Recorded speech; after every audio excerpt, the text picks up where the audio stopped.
All right. Hello, everybody. Welcome, welcome, welcome from all across the world.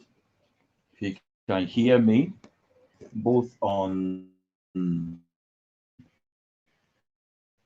Clubhouse and also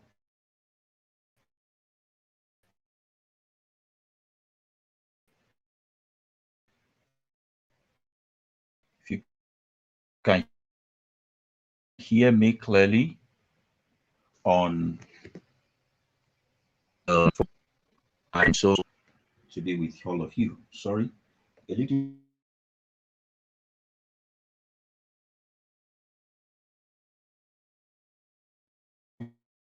bit of distraction here and there.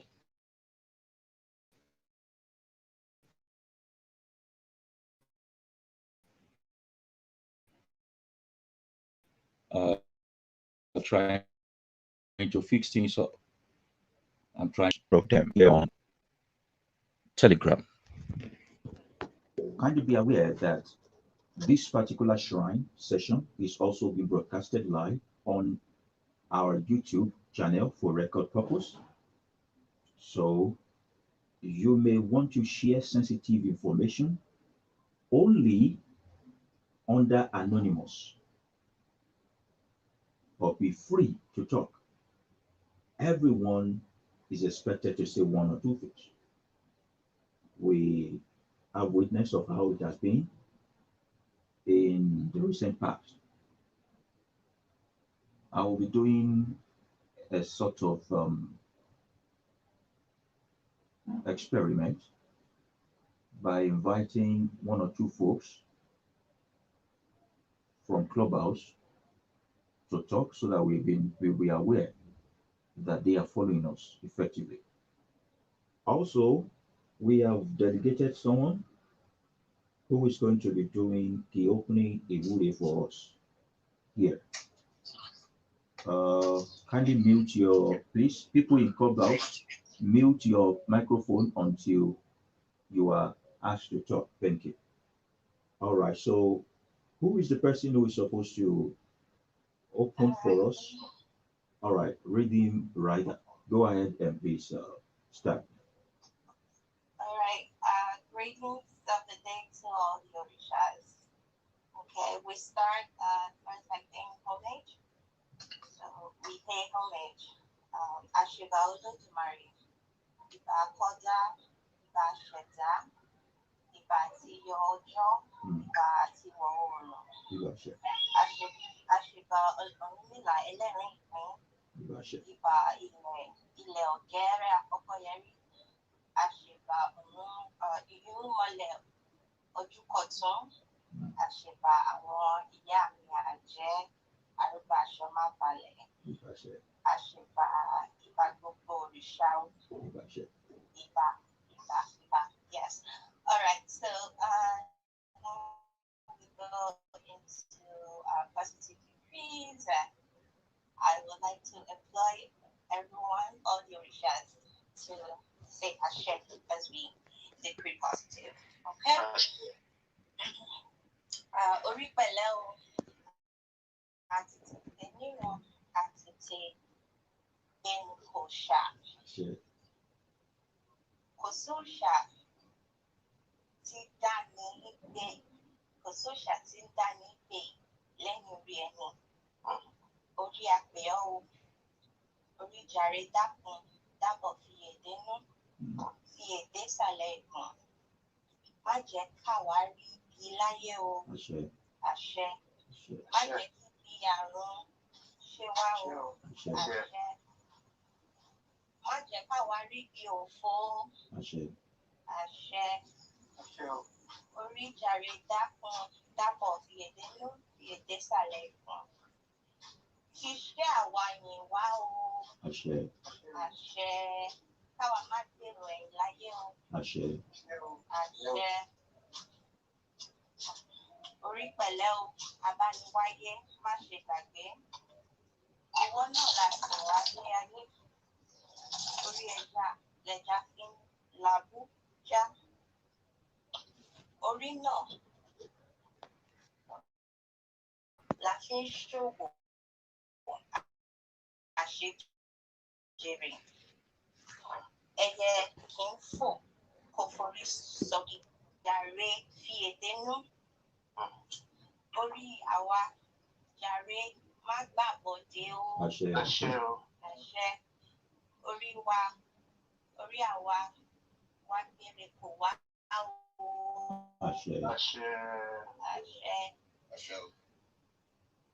ìyàwó ya ibi ya ibi ìyàwó o àṣẹ. ẹ ṣeun. àṣẹ kó rí bẹ́ẹ̀. A dúpẹ́ lọ́wọ́ yín. Thank you very much,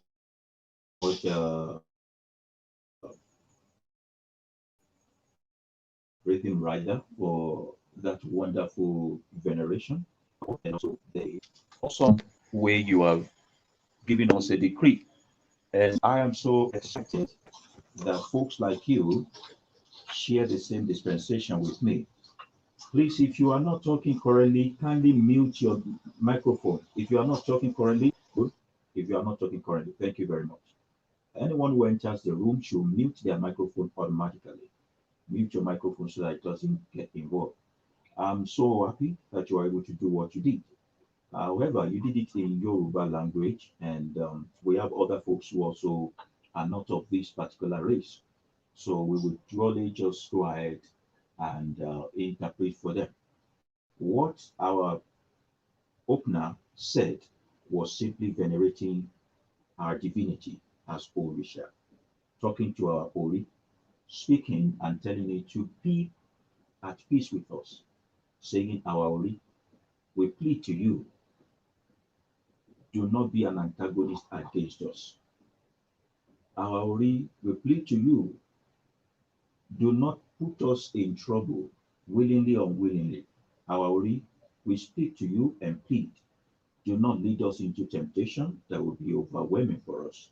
Our Ori, we plead to you that you will not get us involved in things that will cut short our lifespan, because it is with the head that fishes swim in the ocean. May we swim to the place of our greatness. It is with the head that every wild beast navigate through the forest. May we navigate through this plane of life. It is with the head that someone is chosen to be the king or the leader of others. May our own Ori also choose us to be leaders in our respective areas. It is with the head that someone is bowed to, respected, listened to. May our Ori push us to the place where the world will hear our voice. Ashe. Thank you very much again for joining this particular shrine session. We call it shrine session because shrine is where one or two Orisha gather together, either in form of fellowship or to speak their mind to one another. Here is what I want you to know. While I'm alive, I'm saying this. If I'm dead, you can continue with this. That no one is an island of either knowledge, wealth, direction, spirituality. We must learn from one another, as long as this learning is not coming from those who invaded us. We must strive to always go back to the ways of the ancestors and refine it to meet our current dispensation, and also will it over to our children. The best way we can do that is to create deliberation around it, is to talk about it, and also ensure that everyone is able to air their opinion. Since we agree that we are not going to be having a church kind of setting, so doctrines don't come where people are tampered with, and then people begin to say, okay, this is the way we have to do it and all. So somebody do not say, okay, I'm receding, I'm seceding, I'm doing that. We have said spirituality is about personal knowledge of self. However, we could have one or two in common and also share with one another. But in the process of trying to ensure that our spirituality become a legacy we are willing over to our children, we must also know that the new awakening and this wildfire of African spirituality, in quote and unquote, that is spreading across the continent and beyond the Alkebula, as a continent is fast becoming almost a trend now. It's almost becoming a trend now. A trend is such a manner that some people think it's a fashionable trend to identify with African spirituality. Some think it's just a thing that they can cash out on, just let's chase clout and cash out on it. And a lot of people are doing it for their own personal gain, while microscopic few people are actually pursuing African spirituality as a way to revive the prowess, the might, and also the researches and invention of our ancestors while trying to build on it, especially by directing each man to himself. We said, let us debate today. During the week in our Telegram shrine, a lot of discourse came up, and we started talking about folks in diaspora who are actually embracing African spirituality because there's something in it for them. And the person of Beyonce was mentioned, which caught my own notice. And a lot of people are of the opinion that she has truly embraced African spirituality, especially the Orisha, Oshun Shengeshe, Oluyanyo, Awemewede. And someone said something that it was in the known that she codedly went to Oshun for initiation. So I decided not to say a word in it. I am wondering why you must codedly do something you are proud of if you are serious about it at all. Now, I've seen a lot of people who practice African spirituality by regalia, by costumes, by accessories. People think when they flash cowries in their hair, in their neck, in their waist, or whatever, that is African spirituality. And so a lot of people are easily just being drawn to them.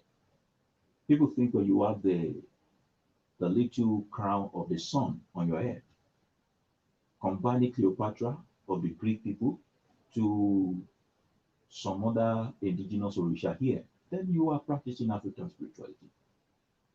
And I felt if care is not taken, we will put our pearls before the pig and everything will become muddy.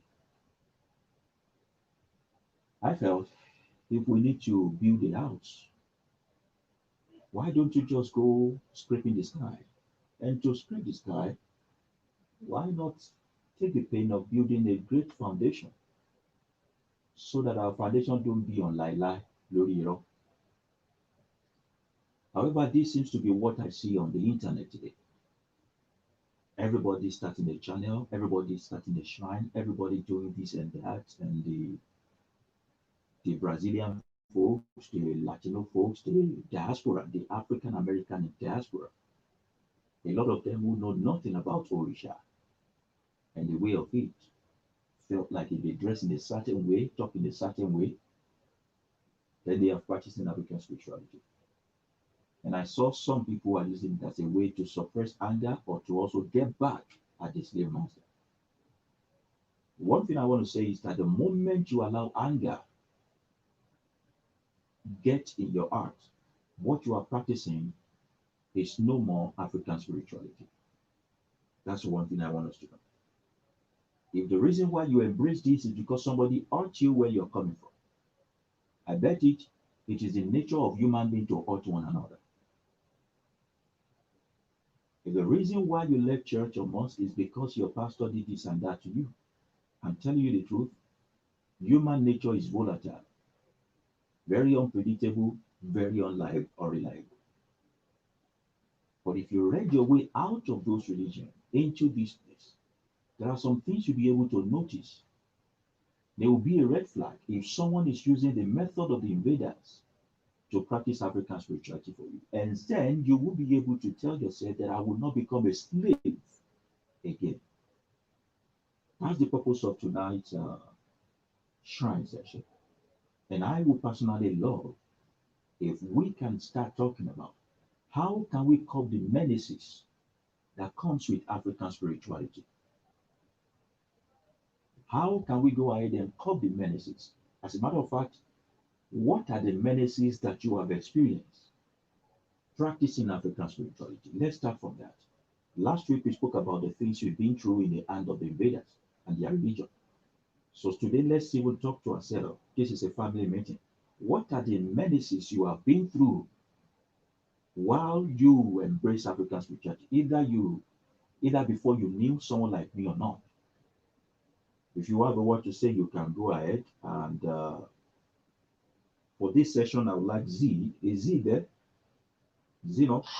Yeah, I'm right here. All right, please. I know you can really help me with this. For this particular session, what people have been through, the menaces they have encountered, we just want to talk about the menaces. We will talk about how we can curb it later. You can help us just coordinate. Those who want to talk, those who have experience about African spirituality and the menaces, can go ahead and start talking about it. It's over to you. Okay. Good evening, house, and it's lovely to have you to be gathered here at the shrine tonight. Please indicate in the chat that you'd like to speak. Fastest fingers is whoever I see first that I will invite to the mic, and then I'll take note and make a list and update the list as each person speaks. We'll see how timing goes, but this is an opportunity that a number of people will want to speak, so try not to wax on too long when it's your time to speak. So I will be looking through the chat to see who wants to speak. Okay, so is there anyone who would like to step up and say something? Anyone at all?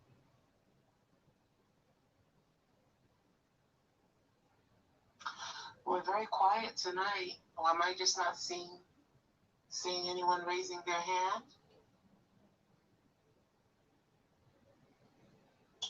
Okay, then I'll go. Maybe I need to open the floor. Oh, okay. Is that Jason? Jason?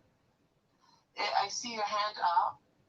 You saved me some time to speak. So Jason, if you could please come off of mute, unmute yourself, and take over. It's your time. Thanks all. Good evening all. Can you hear me? Loud and clear. Oh, brilliant, brilliant. So with African spirituality, I grew up in Nigeria. So growing up, we had been involved with African spirituality. Obviously, my parents were low key about it, so they weren't. So before they became born again, they used to, visit babalawos in different parts of Nigeria. But the experience I want to draw on more is a sibling that was in England and somehow got involved with someone that claims to be a babalawo, and it was a very dreadful, unpleasant experience. They were taking his wages. It was dreadful. And the bottom line, it was so bad that he had to leave England and build himself back home. So with that, I think that then for a long time made me wary of engaging in African spirituality. So really taking my time to ensure that I found somewhere that I was sure what happened to my brother wasn't going to happen to me.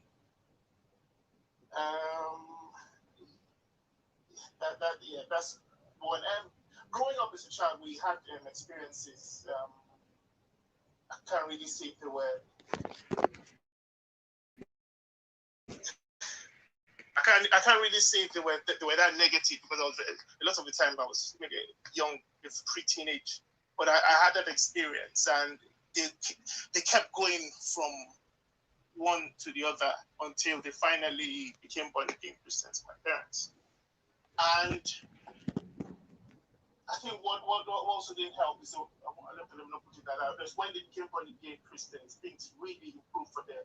So that message you get is that, oh, this is the way. And I think that's why a lot of our people abandon spirituality eventually. But yeah, I just wanted to share that bad experience that my brother had. So that made me wary for a long time. But with time, I've been blessed to be led back home.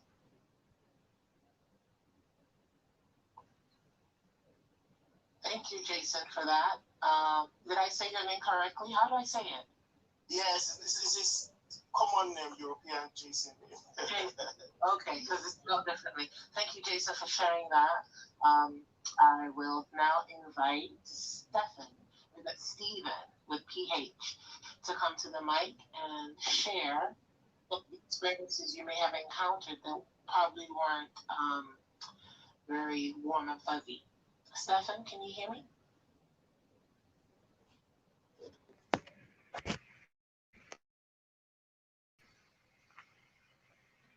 My name is Stefan Donnie Joe. Yeah, good evening, everyone. I can hear you, please. Good evening. You have the floor. Thank you very much. I really appreciate for the opportunity given to me this evening. One of my experience, though there are so many, let me use this very last week, for instance. I was born in a Christian home, and along the line, because of the way we have been brought up, you must go to church. If you don't go to church, we have an issue with your parent. So with that zealousness, I was becoming one of the Sunday school teachers. So after I grown up, with that zeal in me, whenever I always speak about these invaders, what they believe as in Christ. So until I come across a great man, which really opened my eyes to a lot of things that really helped me in one way or the other. So with that zeal I have when I was Christian, I began to always tell people, especially in my office. Last week here, I was talking to a customer about as in you yourself are the God that you're looking for. So when I started to explain to him that there's not any God in the sky and every other thing, there's a woman that is so close to him too. When he discovered what I'm saying, he quickly called that customer and said, this one of them, Satan 666, mark of the beast. So I laughed. When I thought of that, I really felt bad because I know these religious things are eating so deep in Africa that even when you're telling them the gospel truth, they find it difficult to believe because this thing have eaten them so much that even though when you give them instances, they find it difficult to believe. That's one of it. The other one was when one of my elder sister had a challenge in Europe. We went several places just for a solution. And we were being directed to the Babalawo, which told us to bring one thing or the other, a lot of money. Along the line, nothing happened. They were just collecting money and so on. So when I started now explaining this new faith to this, my very sister, it was now referring back to that time. I let her know that, come, we are doing things out of ignorance then. But now, I want you to join this very platform so that at least you can gain more knowledge with time. She will be part of us. Thank you very much. Thank you, Stephen. That was amazing. I just wanted to say also that, you were with us last week. Am I correct in saying that? Yes. Okay. And what was your journey before you came across about yoga again? What were you practicing any specific religion, or were you always sort of? I'm a Christian.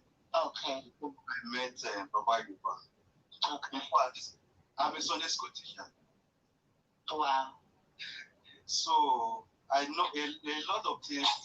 Even I always challenge you whenever I teach, because along the line, I always call to the office to always be questioned that why will you be preaching this kind of thing? Because from beginning,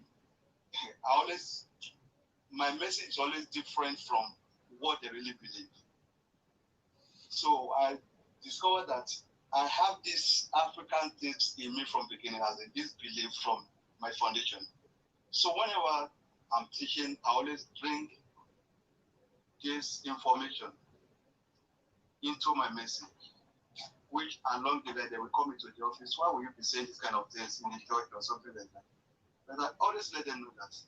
But this is not the simple truth. So that's really been a challenge too, until I come across Baba Yoruba and really open my eyes and really make me to have my stand in this very faith.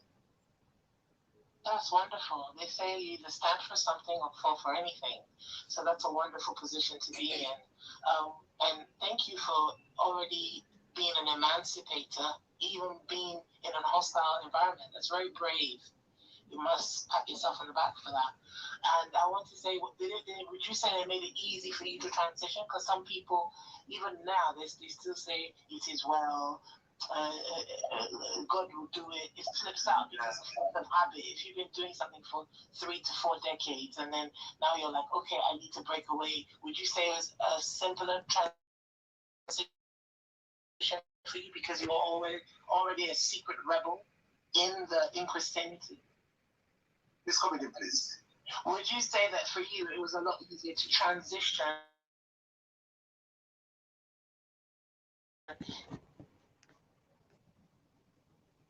into the practicing Christianity? Because it seems like you were emancipating the Sunday school students, and that's why you were being remanded often. Actually, at least, as I've said earlier, it's a very great opportunity for me to come across a great man, Baba Yoruba. So I never regret it, and I'm so happy to be part of this family. Right, Z. We're happy to Hello, Z. Sorry for the intrusion. We have some other people also here on our clubhouse, and I'd like to make an announcement that if you want to say anything, just let me know. Just raise your hand if you have anything to say on the clubhouse, and we will bring you in. Can we? Sorry, Z. Hold on, please. Can we have Patrick from clubhouse? If you can hear, sorry, before Patrick come on, Z, help me monitor Telegram. If you can hear what Patrick is saying from Clubhouse, let me know. All right, Patrick, please go ahead. Yes. Good afternoon, everyone. How you doing? hello. Hello. How you doing? I'm Orishas, Baba. What you say? Well, I was going to talk about my personal experiences growing up with African spirituality. My great grandfather was a Ifa priest in Ijesha. I remember growing up, he was my cousin and I. My grandmother would take us to Ijesha to see Baba before he passed. So every time we go to Ijesha, he would have the vision in the back, like in the back of our head, with some dark sauce, some dark substance. I don't know what that is in Yoruba. And every time I would get back to Lagos and I would tell my mom, and my mom was like, it kind of like, it was kind of like a problem between my mother and my grandmother. My grandmother is my dad's mom, so that's not her mother. So she was opposed to that. And I remember when Baba died, everything in the family just kind of really changed. And Christianity was kind of embraced. It was embraced so much that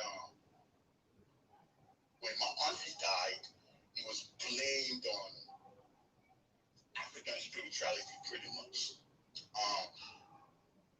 Fast forward, this was in Nigeria, so fast forward now, this is like 30-some years ago. I want to tell you guys a quick story. Last week, okay, so I have a daughter. My daughter's 16. She's about to be 17.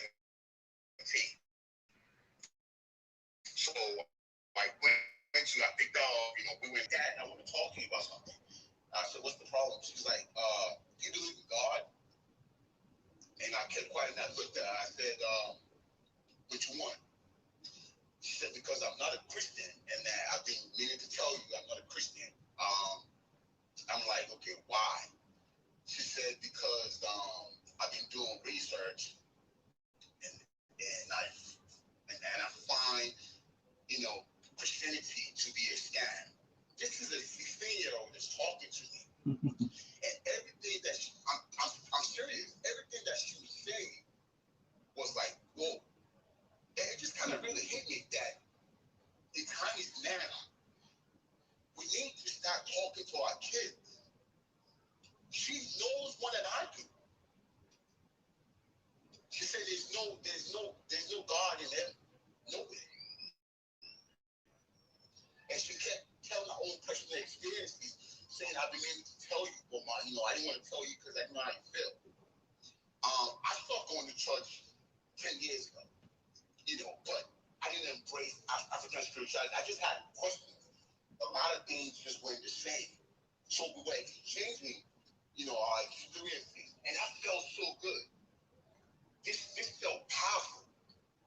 And this was after I had a private session with Papa.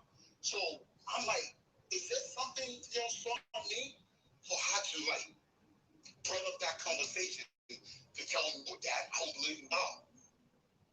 So I was like, okay, what do you think about our roots? Everything about African spirituality. She was the one telling me about African spirituality.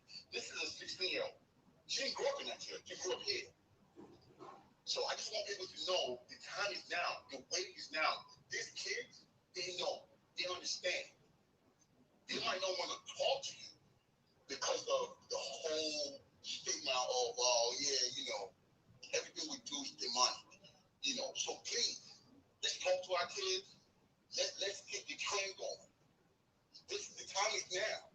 It is now. Me personally, I'm ready to face the consequences of what my family thinks. The only person that knows now is my sister, And guess what I found out? True story. I found out my father actually has a babalawo in Otokuni. I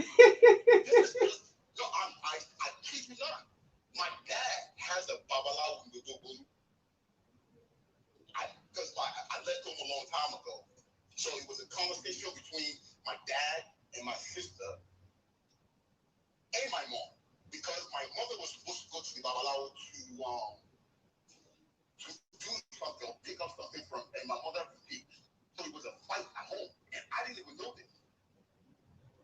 Wow.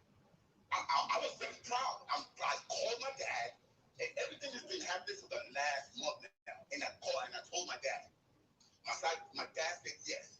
So this April, he's like, come with me to Nigeria. We're going to go see. I was like, I already have my own babalawo, but just seeing my dad talk about that, the only person that I need to comfort now is my mom.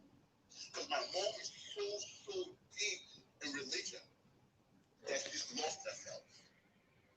She really lost herself.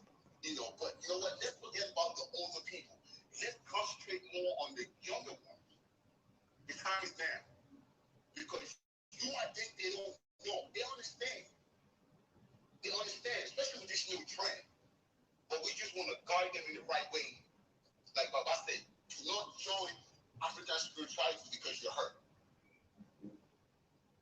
Join it because this is the right thing to do. This is who we are. That's all I have to say. Thank you, Alice. Thank you very much, Patrick.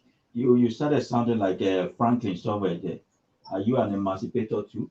It seems as if I have a lot of you in my corner.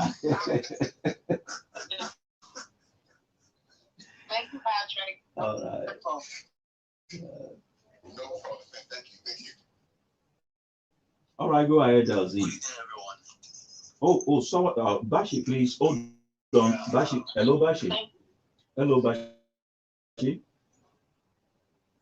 Please hold on. I'll call you. We need to take someone from Telegram. I'll get back to you, Bashi. Just hold on, please. All right. All right. Over to you, Z.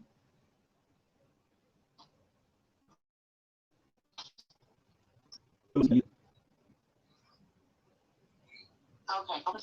And so that was quite revelatory from Patrick. The next one to you is, I hope I'm saying this correctly, J.I. J.I., you have your hand raised. You are first on the queue. Would you like to step up and share your experience? Hello, good evening. Can you hear me? Loud and clear, J.I. Go for it. Good evening, everyone. My name is Joyce. Mine is just gonna be a quick one. I'm gonna make it as quick as possible, and I don't know if it's really relevant, but it's regarding the divination. You know, the one that was posted on the platform about a few days ago about the Ifa divination, and we were left an instruction on what to do. So I just want to share my experience quickly. Also, the reason I want to share my experience is it's not like I'm seeking for any validation or anything, because I already know that I'm on the right path, because I grew up in, I think early enough, I'm in my 50s now anyway, so I would say I was really, really fortunate to grow up experiencing both sides of the African spirituality and also the invaders religion, which is Christianity. Because my mom, she's a very strong believer in our African traditional way of worshiping, and my father is a pastor. Okay, so I grew up experiencing both ways, both the African spirituality and the Western religion, But as I age, I was able to make an informed decision, because I sort of knew that the best way for me to kind of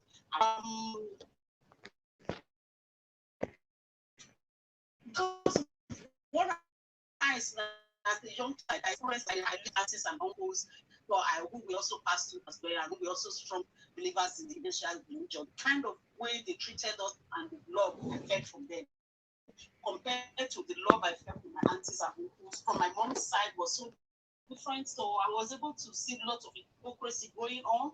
So I just decided that, you know what, I would rather stick with my mom's way of worshiping and spirituality, and I've always done that. Although I left home as well when I was at an early age, coming to Europe. So being in abroad as well, I sort of find myself, every community I found myself was community that, like going to church, worshiping was always the 80s. Sort of always been to church. But for the past 2-3 years, I haven't been to church. I stopped being to church because hypocrisy was just too much. And I said, you know what? Because once you are past your 40s, especially when you get to my age, really, you want to please yourself now. You just really don't want to care what people think or say about you. When you get to a certain age, I came to know that. I knew that with experience. So I just wanted to, I knew my African religion was the right thing. I was on the right path. But what I knew something was lacking. So I was and that was the past 3 years, I was sort of feeling a bit empty. Knowing something was empty, something was missing, but I didn't really know until I came across Baba Yoba in Franklin platform when he was introduced to speak on Franklin platform. That was true that maybe nearly 2 months now. And I quickly joined, and since that it has been a wonderful experience. I was like, yes, that is it. This is what I'm looking for. The reason being is that because that thing that I felt that was missing was that I needed some more knowledge. I have children. I have a boy who is nearly 23 years old and another girl who is 6 years old. But I have never imposed any religion on them because, like I said, my boy is there with me. He's growing up. He's 23 years old. I just felt that imposing the Vedan religion on him was not the right thing to do. I didn't really know why. I wanted him to sort of, because I kept telling him, I speak with him, we speak and talk together as adults.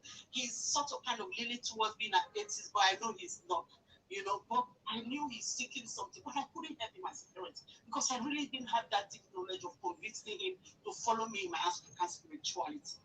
But joining Baba Yoba platform, joining this platform, I'm sort of coming across a lot of information, lot of knowledge and wisdom, which I'm taking in myself and I'm beginning to pass to him the last couple of days. So I would say joining this platform, mine is a way of seeking knowledge and wisdom, and I believe I will find it here. You know, especially like through the courses that has been put up, the master courses. I am definitely, as soon as I'm opportune and my financial situation has improved, I am definitely joining that course. I know that nothing is never too late, and I've also made up but I don't know what IFA is going to say I'm going to be, but I am already deciding that I'm not just going to learn it. I'm not just going to finish that masterclass. I'm going to go further. I want, according to what Baba Yuda said, that if you know you are not going to use the IFA to teach or to impart on people, there's no way being an teacher. And because due to my mother, like I said, I followed the African spirituality.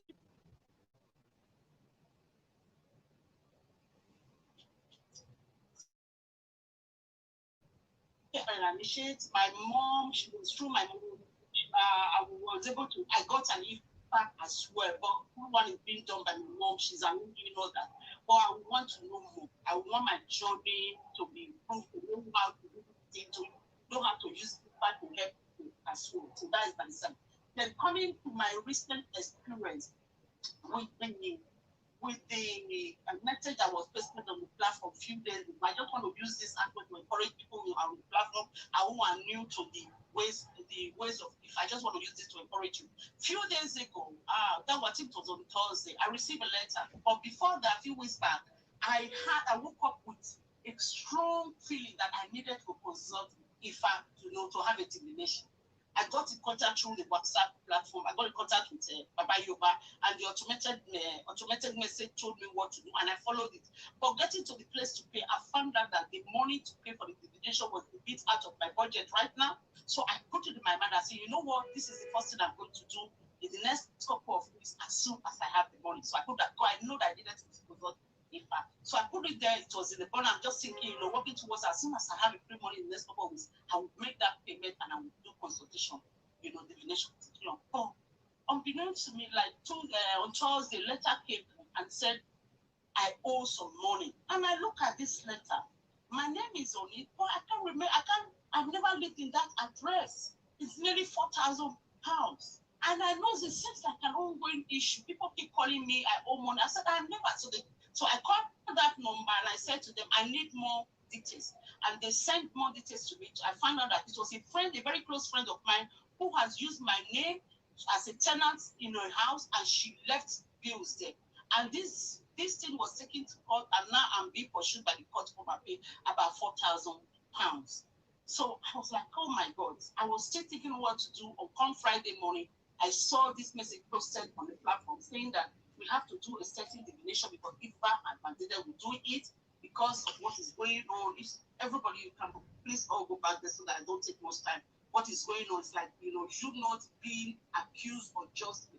So when I saw it, I laughed. I said, thanks to the universe, So I just want to use this to encourage us that, when you are in these ways of life, truth will always come to you, light will always come to you, and you will always be guided right. So thank you very much. Thank you. Thank you, Joyce, for that beautiful message. There was such passion and your commitment to this new journey. May the universe guide and support you. May all your Orishas, our energies, guide and support you. And above all, for that beautiful testimony. So that, this is really encouraging for people who are new to this, and for those who have sort of still got their 1 foot on one in and 1 foot out. This is not just, we're not here in England, we say clashing about. This is the real deal. So because you've committed to it, look at what you're reaping already. The truth is seeking you out. Very well done. I'm going to take the Emancipator, Franklin. You're next on the queue. Step up when you're ready. I see. Can you hear me? Clear. Thanks for having me. So, yeah, for me, coming up as a youngin, well, similar to a lot of people's stories, I grew up, I was raised, grew up for like 2 years as a Christian. Even as a youngin, I was telling my wife this, I never really liked it. I grew up in church, I can sing, naturally gifted singer. So I was forced to be in the choir and things like that. It never resonated with me. But you can imagine, a young girl in an African home, I was the only child for many years before my younger brother was born years later. So very tough mom, and I remember how I would go with my parents from, for example, there's a particular Pentecostal church that we are attending. You would look at it like, okay, is this place not enough? We're already waking up at 5 a.m. in the morning for morning devotion, evening for choir practice, blah, blah, blah, for drama, for this, and all those, round the clock type thing every week. And then suddenly they would say, there's another prophet, or you're a long colleague somewhere in Ibadan there, bang, he's the hottest prophet in town. And all these crazy rituals, 20 red candles, you have to eat coconut without water, all sorts of, silly stuff. My dad was always the both are still alive. My dad's always been the one that kind of panicked a little bit, that would sort of run away, get a bit too afraid.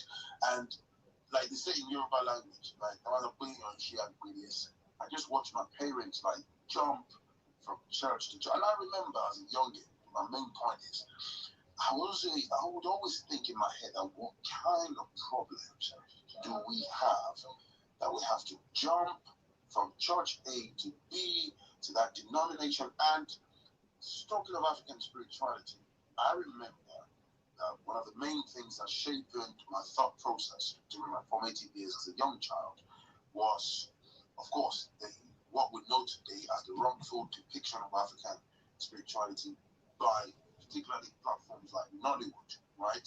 So, as a child, you're watching all these Ayama Tanga and all these Fadi Yolo, Abijawara, and all these, age-old, what we now call classic dramas today, a lot of misrepresentation.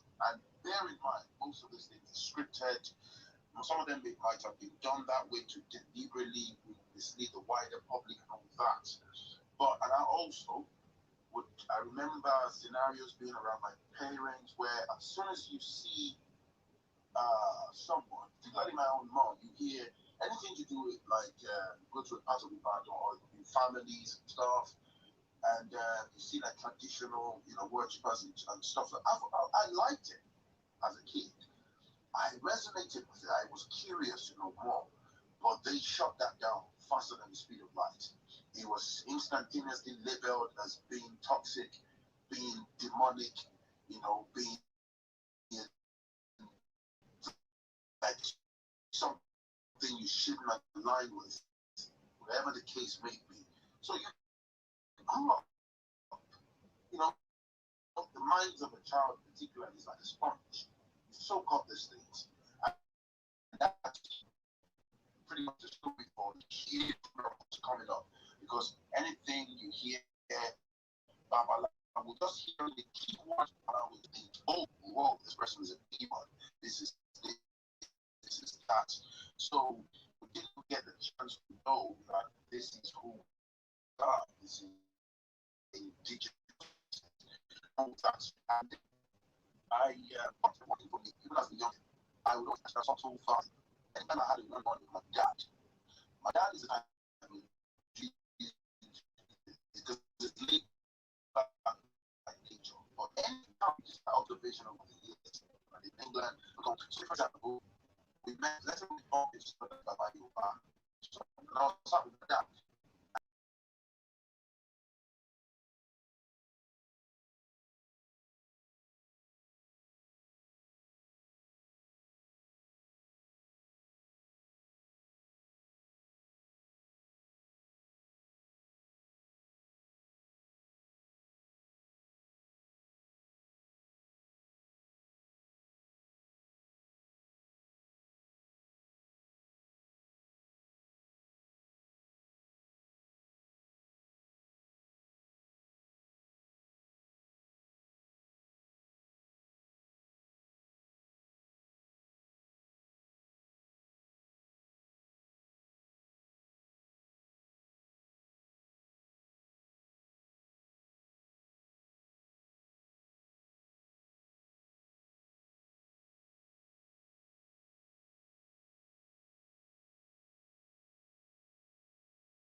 dedication that goes on behind the scenes.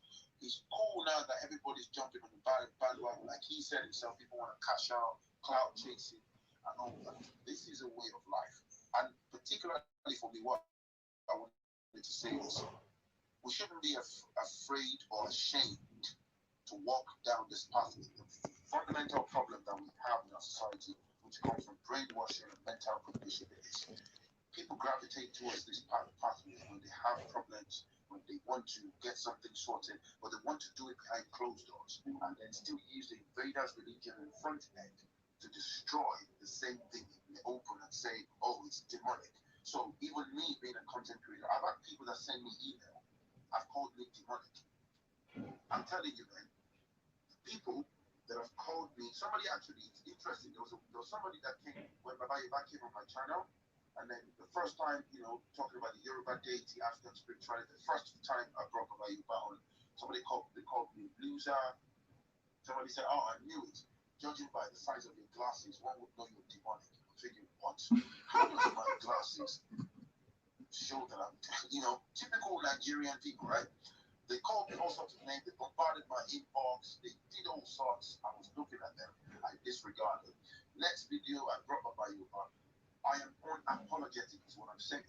I don't give a stuff. I don't care about opinions. And I'm not doing this for self-aggrandizement because I want somebody to give me a thumb up. It's a choice. And I'm imploring, I'm saying it respectfully if you're listening to me. Please end the same to walk down this pathway with confidence. Baba Yoba has shared his own personal experience. For those that have been listening for a minute, he has lost friends, old friends. He has lost connections. He has lost businesses. It's not, those things are not a joke, because it can actually destabilize you mentally if you're not strong enough. People try to label you as if you're some kind of toxic person. It's a lie. It's because you are not conforming to what they want your reality to be. And the moment you exist outside the box and you don't bend to people's rules, they will do everything to tear you down. So I'm just hoping we can all learn. Walk this pathway. Don't join this because it's cool. You want a quick fix under, behind the door. Hey, Baba Yoba. Hey, Baba Yoba. So I'm divination and clear. We check this. Once you gain all clear, things kind of like go back to normal. You want to run back to your invaders religion. I think it's a major slap in this pathway of life. There should be sanctions whereby if you cannot align and do it properly, or you're not here for real, go away. Some people try to come on here. They've attempted to try to hijack the platform to be apologizers for, mouthpieces for invaders' religion. These people are mentally conditioned, and it's been dealt with. And I always say it, no, you can't mix both. I respect freedom of speech, freedom of expression, free will. If you want to go do that, feel free, by all means. But if you want to walk down this pathway, I believe that the universe will connect in our favor, and we will all do well in life. So for me, I'm on the pathway of discovery. I come from a family where it's interesting, like that brother, Mr. Patrick, said earlier, I love your energy. Shout out to you, Some of the people in my own family, I'll say this and I'll let somebody else come up. When I talk about African spirituality, I have people in my extended family that they will look at you, they have all these funny facial expressions like, oh, God, to make you think you're doing something wrong. But guess what? I then started to uncover that a lot of these people underground, they are well grounded. They have their own babalawos. They've been in this journey before I even discovered it. So who is fooling who? Some people are so selfish that they would love to keep it to themselves, that they don't want you to discover. So it's just the way the society is wired. So that's my piece. Thank you. Thank you very much for that, Franklin. I trust you to keep it 150% all the time. You heard him. It's okay to take your time transitioning, but you get from it whatever you put in. And if you've been lied to, raided, cheated, why would you hang on to that? We have to question ourselves and what we're doing. It's really important because in the indigenous faith of Africa,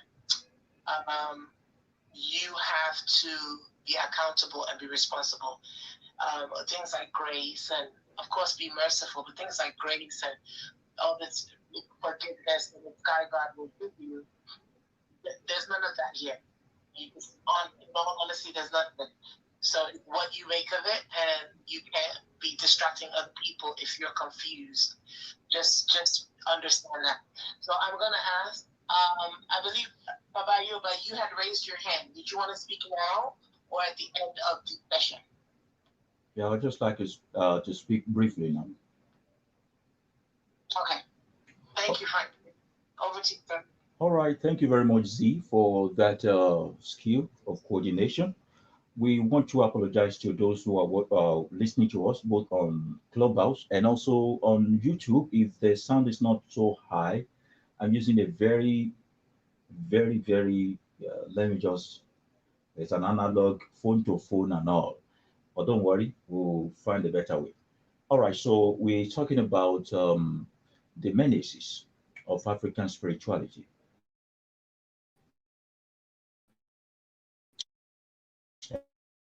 And I would really love that if I stop talking, I would love us to go into the next actually ask me. But I want to say my sister, I'm like your sister. How? Okay, I'm going to read the message to you. How are you today? I can hear you. Yes.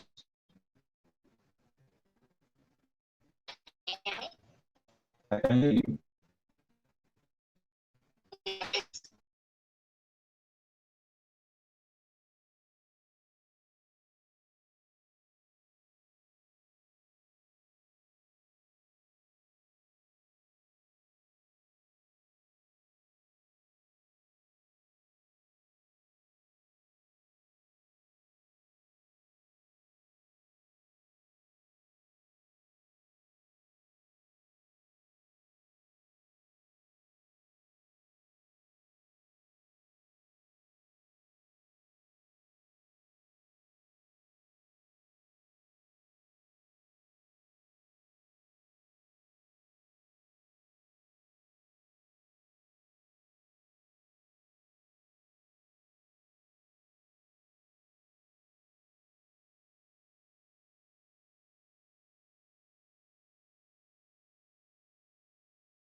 They took me to my grandma and took me somewhere. I could remember for 3 days I stayed in a very smelly blackboard better.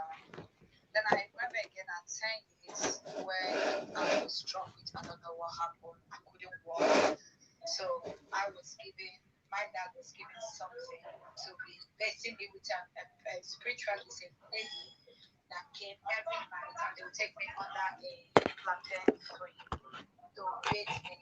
At think on the 7th day, I mean on the 6th day, I started walking, and ever since then, I've not had any illness. But what I'm trying to say is that growing up in that same Christian home, I realized that their prayer and their fasting, we fasted a lot, we prayed a lot.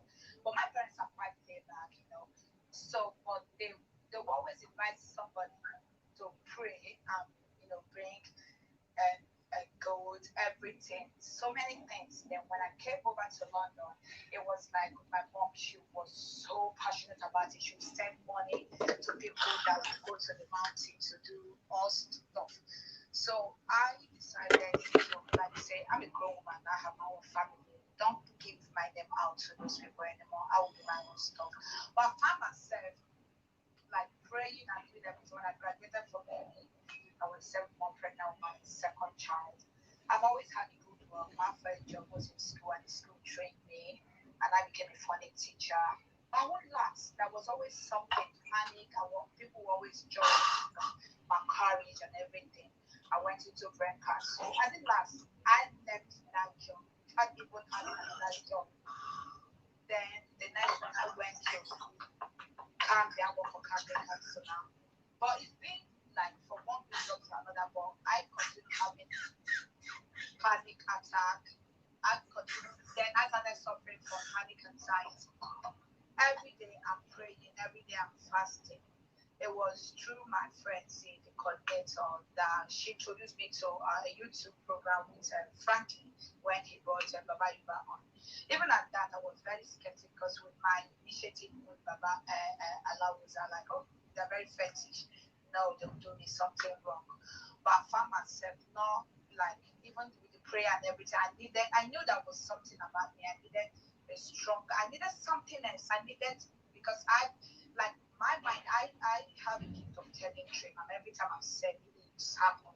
So I started afterwards when she brought me, I went back on my own. And I listened to him. And I called her and I said to her, this is different. This guy is different. I think I want to reach out to him. I want to learn more. I'm an Igbo, you know. But and I said, well, it's quite hard to decide lots of things that he says in Yoruba. But thank God he's saying translate them, and it's easier to always help translate this to me. So, but ever since I've started, you know, diving into it, because I love to read it. My first degree is in social policy, politics and development, so I love to read it. So I started reading into it, and ever since I started going into it, I found myself at peace. As a Christian practicing the sky God, I would like feel very guilty if I don't, you know, pray or I don't do certain things. And I have 2 boys. I'm not imposing anything on them. More parents don't impose anything on my kids. So, but I've been doing things with my youngest one, and even my big one that's in uni now. So, like, I started like looking into it. I found that for the past almost 2 months now, I've not had my panic anxiety. At one place, I've been favored. Within 8 months, I went to campaign. I've been like given another position. This page they want me to make something. I'm like, oh wow, this is something. So I started, ever since I started looking into it, you know, learning about he told me my enemy, which I now know what to sign. Then he told me my deity, which is, you know, which I knew when he told me, I knew that was me. So, but what I'm trying to say is that how come the Christians, even your Christian home, if you're adopting it, you remember that even that as a Christian, your parents will invite people to come and do things. I've not thought about that this Christianity, like they said, is these invaders that came to me. I was talking to a friend. I speak up my truth, and I tell them, I don't believe in any God. I believe in the God of the universe. And I said to them, at the end of the day, you have to worship God. If you want to worship God as a Christian, if you want to, you have to ask neutrality into it, because you're not a white person. You're a Christian. There is something underneath it that you have to worship. You have to worship you that your God and bringing in people to help you. So you might as well forget about what the white people has introduced to you and start worshiping your own God. So for me, it's been a blessing. But like Frankie said, I'm still baby step, and they say who was for me, because I'm able by Orishas. So I'm baby step. I'm just blessed, and Z is my best friend. So she treats me a lot. So, all right. Thank you very much, Izu Chika. Can you hear me clearly now, Z? Absolutely, not then. All right, I think so we got all that. okay, Is thank there you very much. someone from Clubhouse? Yeah, Bring on? yeah, Bashi, are you? Okay. Bashi is coming from Clubhouse. I don't know if he's still there. Bashi. Yes, I'm still here. All right, I'm please still go here. ahead. Good evening, everyone. Yeah, so I actually just found something I quickly want. Hello, Bashi, are you there? Yes, can you hear? I think we may have lost them through audio. Oh. Hello? Hello, Bashi. There? Baba Yes, Yoba, can are you hear you me? there? I'm here, Z, please. Okay, great. Oh, sorry. So, Hold on. I muted my own audio here, so that's why you guys are not hearing. All right, Bashi, please start over. Okay, good evening, everyone. I actually just have a very, like, just one thing I actually just want to clarify. It's has actually been on my head for a very long time now, and I still have been trying answers. And I feel this is a very good platform to find the answers to that. So, like 5 years ago, when I'm actually talking about family. Like, it's because this whole thing is not going to take your time. But like 5 years ago, when everything was actually not going fine for myself, my older brother, my younger sister, my mom, like, but she's actually a single mom, yeah. So we're three in the family, and like everything was actually not going well. My mom, she's trying off things, like trying to sell this one, that one, for a regular Nigerian, just trying to survive and then, provide for these three children. And eventually, like after going this one down and down, everywhere, like up and down, eventually we ended to a place in Ogun State, Aito. The place is called Ibaya in Aito. So on getting to the place, like there's this particular, I don't know what to call it, but it's called Obalai, that we are actually do some things like, this African spirituality we're talking about also. As we actually have to do some things like, there's this person we met there. I really don't know the terms for everybody, but I know there's this woman we met there, she was actually the person, I think the right person to consult about, right? To actually, a kind of message, trying to get a message across for everybody. Like they just like consult about, right? To like get some things out for us, like just for us to get solutions to what is happening. It's not like there's really a problem, but we're just like we've been finding it hard. Everybody in the family is working, my mom, myself, but everybody we're working really hard, but nothing is really happening. Like nothing is coming out at the end of the day. So after consulting this Obalai and everything, and like we're really happy with the like took us to the shrine. We had some baths, like soap, like different things, like a lot of things happened that day. Why we're taking the bath and everything, like a lot of things that I've never seen before, like none of us like I've never seen before, that was actually coming out from our body. Like a lot of things happened that day. A lot of things happened. So eventually, after all these things, that day, this woman, after the whole thing, she consulted about it, and then, they actually told every one of us, like four of us, that this is what we should be doing. Like I was actually told to continue, doing the kind of thing which is graphics designing. That is my work. Like I was told to continue doing. My older brother was told to also continue. Like the whole thing with that, we just like boost what we've been doing. So blessings and every other thing can stand on. The only thing that I been finding very difficult to understand how this works is after the whole thing, when we're about to like stand up, like just go outside from the shrine or whatever, I don't know what to call from the shrine actually. Everybody that was there, like even the woman that the woman that actually was consulting about like at the end of the day, like in Jesus' name we pray. I was like, what? Why in the shrine? And then like all of a sudden after consultation, after everything, like church, the whole setting doesn't look like a church setting. This is a shrine setting. Why? Where's the Jesus coming from? At that point, I was thinking of two things. Like, oh, it's like maybe these people that are kind of churchy, kind of maybe they're just using this to disguise one. But I still come to realize that no, this is a shrine. Like this is a shrine with everything we've been through. And these people that are actually like family to us. They're like third, fourth generation to us. Like this place in Paradise and Prince, this place is actually a place that we don't go there often. So it's like just once in a while. Even my mom that remember that place at that point. Right. So your conclusion is why they had to go back to Jesus. Exactly. Why would you say like you want Jesus? Like I don't at that point I don't really understand what happened. So like I feel like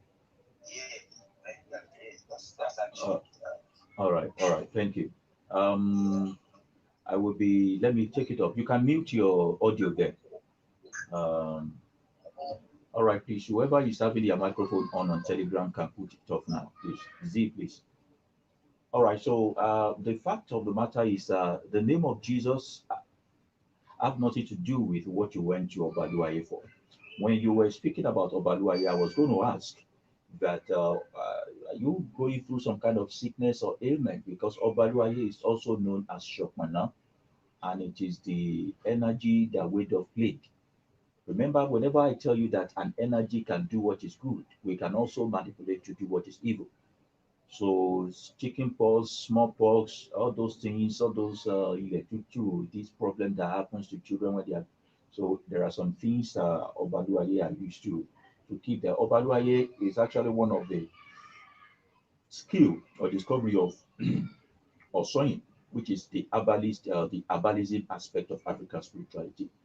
But for them to mention Jesus after the whole thing, that shows that they are one of the people who are creating menace in our midst. I saw a video recently of a certain man who said in front of his building is a church that is headed by his son. At the back of the building is a shrine that is headed by him. That whatever that cannot be solved in the front of the building, they bring it to the back of the building. That even the people who are coming to that church knows that he, as the father of the pastor, is doing that behind. So they always, sometimes they just come to him straight, and people that comes to him also go to fellowship in that place. And I felt that is wrong. And if you want to be Oshaka, be Oshaka. If you want to be Oshoko, be Oshoko. Don't be here and there at the same time. Even the Jesus said that you can't be lukewarm. Just have to pick your side. These are the people that are creating menace in our midst. And that's one of the topics I thought we'll be talking about along. This one of the valid question and valid experience I wanted us to share. The people who try to mingle African spirituality with the religion of the Vedas are one of the people that will mess everything up in the future for our children. Because those are the people that try to explain Jesus out of Ifa. They also try to explain Muhammad out of Ifa. I'm going to take this time to tell you something. You will hear a lot of Babalawo out there. They will tell you that Jesus is the same as Jewelsun. There is a certain Odu under Ejogbe that talks about a certain person called Jewelsun.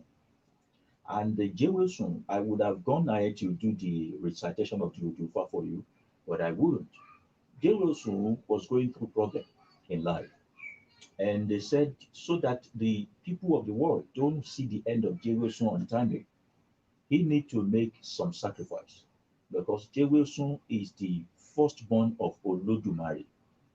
I want us to listen quite keenly so that we don't get distracted from Telegram. They say Jerusalem is the firstborn of Olodumare. Okay, what or who is Olodumare? Olodumare is the solar system, the sun up there. Now, every single day brings about photosynthesis. Now, in Yoruba language, Jewosun means that don't let the leaf sleep or the plant sleep. Jewosun means that let the plant sleep. It's the same spelling, same letter, but different pronunciation. We have Jewosun and Jewosun. Don't let the plant sleep. Let the plant sleep. Now, we believe that every single morning, the day comes with solar system and allows the solar system create photosynthesis for the plant. And in this way of life, we don't pluck the leaf or the plant for other purpose until it is 7 a.m. in the morning. And as soon as it is 6 p.m. in the evening, we stop plucking leaves for other purpose because we believe that they also go to sleep. If it is an emergency, we have some ritual and some few words we have to say before we can pluck leaves or plants for medicinal purpose. So we believe that every single day that breaks through the solar system is J. Wilson. The day is J. Wilson. The day is J. Wilson. Kò J. Wilson àti J. Wilson, the same thing. You know? So they try to explain it and say it's Jesu. I don't know how J. Wilson and Jesu mix together. And for this particular miseducation, a lot of all these herbalists, Babalawo, began to embrace Jesus and begin to say, okay, he's also in the farm. They will also go and say Shetiu, which is from the Islamic folks, is the same as Ifa. Now, here is a brief story for you. There is such a people called the Quraysh people. The Quraysh people worship the moon as their god. They are found in Saudi Arabia. The same QUA and R that started the word Korean is the same thing that is the name of that tribe. The tribe happens to be where the Saudis come from. Their god is the moon god. Now, the Quraysh people have a system of divination also. I hope we are listening. If you can't hear me anymore, let me know. But if you are listening, let me see your yes. They have their system of divination. And the system of divination of the Quraysh people is called Shetiu. Now, this Shetiu is the way whereby they know if they should go further or not. From the time immemorial, do not get this wrong. It is not only African people that have a system of divination. Don't be too proud of yourself. Don't think too highly of yourself. Each tribe of the world have their system of divination, either to go or not to go. It is our own system of divination that we abbreviated into IFA called IFA. So their system of divination is called Shetiu. They have a way of finding out from the universe where to go or not to go. They were only able to integrate it into Islam of today.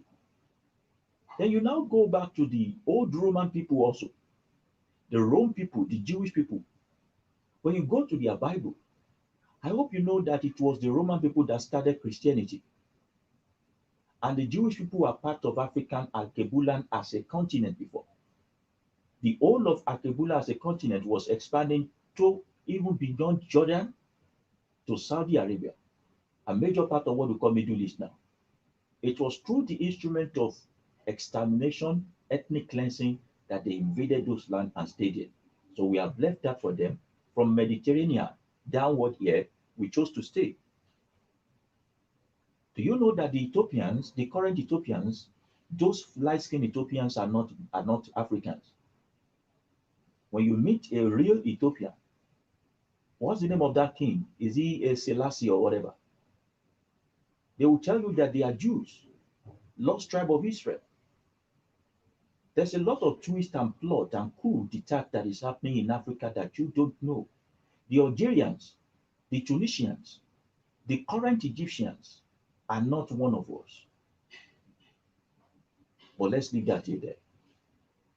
So the Greek have their system of divination. When you go to the Bible, you will see them saying they casted Lot. They casted Lot. I'll give you a few examples. There was a guy called, what's his name? Is it Jacob?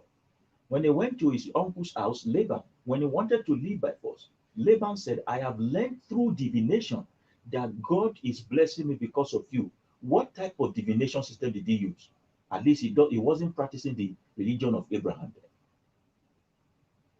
Are we opening our eyes? Can we see what is going on there? So I say, when you want to get out of a chain, you need to study the chain very well. Now, when you also look further, there was a time this particular guy called Saul, they say it was their first king.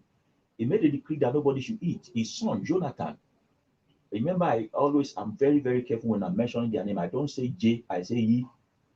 His son, Jonathan, was not there. He went to it and they lost the battle. He felt that was why, because he has created a life in the atmosphere.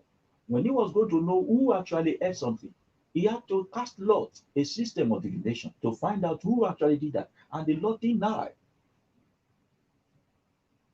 And when you also go further, anytime this guy called David, remember, don't forget, I'm not saying V. I didn't say V. I say we. Whenever David want to go to battle, he will always say, bring me the effort. He will cast lot.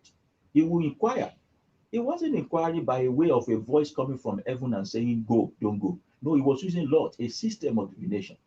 Those are the people that cause you demonic because you go to Ifana. There was nothing like Jesus in those times. Now you can go on and on and on and on and on and on like that. The Urim and Turim that has to be a very important part of their priest cloth. What do you think is happening there? So you say that's in the Old Testament. A brief guy of a guy called Jonah. Jonah was sent to Nineveh because I read the Bible very well. When the energy of water began to trouble them, they had to do what? They also had to cast a lot. You will say that's Old Testament, but now go into New Testament. They say a certain Judas Iscariot, who betrayed Jesus, is dead. They needed to replace Judas. What did the disciple do? I'm asking. What did the disciple do? They casted lot again, a system of divination to be able to replace another person to make it 12 again. This system of divination spread across. You go to the Akan people in Ghana, they call it Afa in their own side there. It is there in Cotonou, it is there in Togo, it is all white. Everybody have their system of divination. But for our people to constantly trace other people's way of life into our Ifa so that we can be a second-class citizen and be reasoning like them is what is very, very wrong. Very, very wrong. And I'm going to be saying to you, Bashi, that was a very wrong step for that person to have taken. They know Jesus have no power over that shrine. But sometimes, most of them do it because they know most of their clients are practicing the religion of the Vedas and they don't want to offend them. I have a man who is also an Oluwo. When you go to his shrine, he will say, Selu Anarubi, praise the Lord. He will say all the three. Not because he's going to church, but because he knows that of all these things, I want to know which one you are going to respond to. He's just taking register to know. Many times I am with him and then you see pastors being brought to him for healing. They will be there permanently. In his bush, they will be there. They will still be reading their Bible and still be doing this thing. And he'll be telling them, don't forget your covenant here. When you leave this place, don't go to your church and say, Master Jesus did it. Remember, here is where we are, and we are drinking Gary over the name of that Lord Jesus. He couldn't help you. You had to come to us. So there are people who have not grown balls. That's part of the menace that we are going through here in African spirituality. I'll use the moment to also address the people regarding my own path. I was talking about a certain message that was sent to me of a person who felt I sent. You're welcome, Bashi. Thank you. Who said I sent the message to her sister and said the message reads, Aboruboye, how are you today? I pray may the ancestor guide you, bless your way, and grant you your heart desire. I'm very sorry for using text to distract you. I don't message randomly, my beloved. Your ancestor appeared to me earlier today and want me to get you deeply connected to them. I'm very powerful. I'm a very powerful priest and I'm a spiritual healer. I'm from Oyo, where all the source of spirituality originated. And your ancestor also revealed something to me about you. That's why I contacted you. Now, this person is asking me Baba, are you the one who sent this thing to my sister? First of all, I don't know this person's sister. Second of all, it is very wrong if you receive this kind of message. A babalawo is not meant to come to you. Your ancestor cannot suddenly appear to somebody who does not know your first name nor your mother's name. Do you know the importance of your mother's name? That's the password to your Ori. So somebody cannot just bump into your email, bump into your inboxes on the internet and claim to be a babalawo. You should make him out as a fraud. That's one of the menaces we are trying to correct. Of all these men who hide under keypad and begin to say, when they are not celestial people are the one who goes randomly and begin to look for who to deliver message for. You will come to babalawo. And I told the person now, look at it. I have hundreds of people who will lay me when they see me online. Baba, you have not replied my message. Baba, you have not. People are calling me and asking me for work to do for them. I have not finished it. When will I have time to start messaging people randomly? So a person who does not know your first name or your mother's first name cannot possibly know anything about you spiritually. Not to mention that he is now saying he was sent to you. You see, we must be very careful. These people know that a lot of people are embracing African spirituality and they will do anything to maroon themselves and mess it up. So such a thing is a red flag. I also want to mention regarding the women abuse, since a lot of us are not talking about the things we have been through in the hand of the African spiritualist. That's the essence of today's uh, meeting.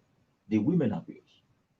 There is no babalawo who will be ordered by Ifa or the ancestor to use his penis to deliver you from anything. Now, hear me strongly. It is possible, very possible, that when you meet a babalawo and babalawo meet you, both of you like each other. That is outside spirituality. That one is emotion. If he likes you and he asks you out, and you say yes from your own volition, that is something that is permitted. But a babalawo cannot say that the ancestors or if I ask him to sleep with you for your problem to be gone. Women, listen to me now so that you don't go from frying pan to fire.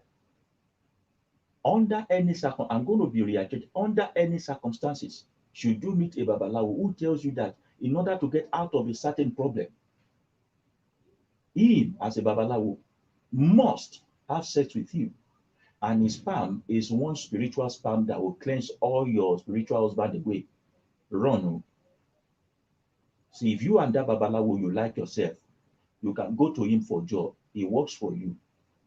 And you guys like each other. Book hotel, enjoy yourself. Àtayébáyé lobìnrin àtọkùnrin tí ń gbádùn ara wọn. Doesn't mean that because it's babalawo, it cannot fancy you. And the funny thing is that babalawo are not under the tie of your European mentality that you must have one wife, one husband. No. He can marry as many wives as he wants to, as long as he takes care of them and his yes is yes to all of them. But is that possible for you to love two people at the same time? So a man should be very reluctant to take on such responsibility. But if he can, why not? However, he cannot say that if I have said you are my wife, so therefore I will marry you. He likes you is he likes you. And I'm telling those who are going to embrace this way of life in the future that come, it is normal for you to fancy a person. Even if you are the woman and you come to the babalawo and you like him, don't say because he's in one spiritual stool. Shoot your shot. That may be your husband. Are you listening to me? And if you are also a babalawo and you like a person, do not victimize them with your spiritual power and say they must be your sex slave. Treat them well, but don't ever bring Ifa into it. Don't ever bring the Orishas into it. Do what you have to do with yourself, but also face the problem they came to you for. So no Orisha, no deity, no ancestor will advise one person or tell somebody that they must sleep with you before anything. There may be work that you and your spouse might want to do together. There may be jobs that they might give to you and they say, okay, you must have somebody who you love or you are dating or somebody must help you to use it. Maybe you now did not have. You now asking that, Baba, can you help me? Yeah, can you help me? Sir, can you help me? And he said, okay, let me see if I can help you or not. You people, that's your problem. But he cannot have any right over you when it comes to your sexuality. Keep yourself. Are you getting my point? Now, there are some other Babalawo out there also who will forever, because it's not everybody that have business with Ifa divination or becoming Babalawo. But because they want you to give them that monthly salary, and by the means of that, tell you that you have to enter into Ifa. One Shefa Fund, they will now put you into induction of Ifa.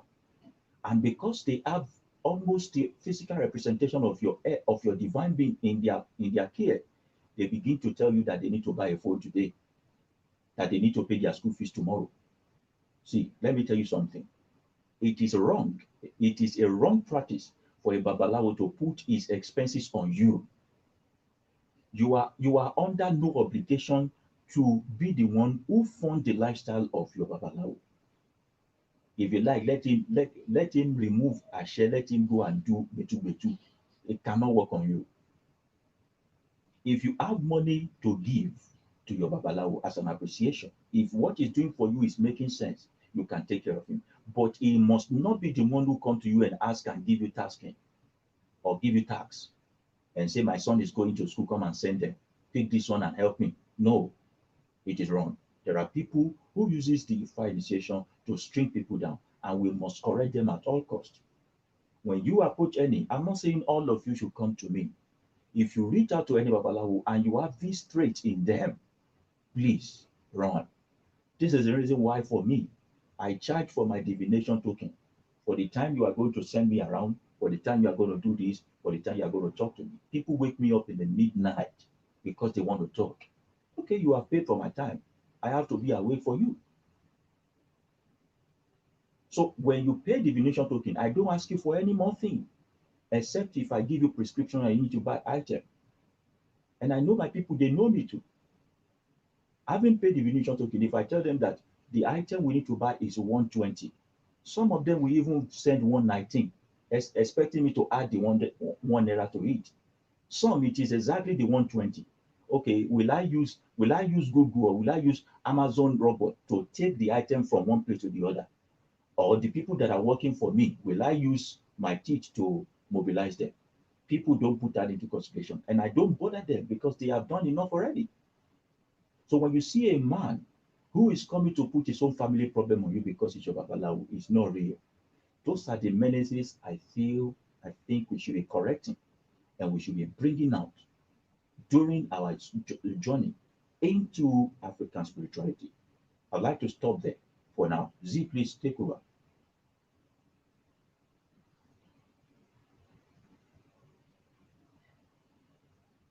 Hello, Z, are you there?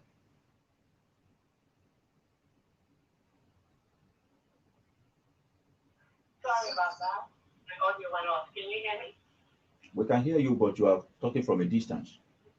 No, hear you. Oh. Is it clearer now? Yeah, it's okay. Okay. Thank you, Baba, for that. The next person that can come up now is Don Troni. I don't know if I said that correctly. So you come up and thank you.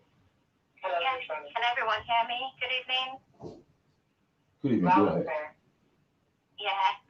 I think we all got the point or the discussion wrong from the way Baba Yoruba described it. I think we've all been talking about different things, but I'll just talk about what I assumed we're meant to talk about. So I grew up in a family where Christianity was practiced, but it was seen more as a way of socializing. So my parents never took Christianity that serious. And my father is from a Muslim family, but he became a Christian, and he had a lot of Babalawos in his family as well. So growing up, we used to go to an Anglican church, and it was just a Sunday affair. But I went to boarding school in Nigeria, whereby I was introduced into Christianity, and there was the issue of being born again and things like that. So I took it to a different level from my parents. So I think when I was in SS1, my father was asked to be a KBC in one of the villages in Ondo State, and he accepted. And then I realized that he was bringing his uncle over to do some incision. I think it's called bere. And we're all, as children, we're all kicking against it, that it was demonic. Why would you be given doing incision on us? It's against the Bible, it's demonic and things like that. And then growing up as well, I noticed that anytime there is a serious problem with someone in the family, an extended family or immediate family, my parents will run to their my daddy's uncle, who is a babalao, to do some divination, then they will do some burial, they will do some sacrifice and things like that. And then that went on.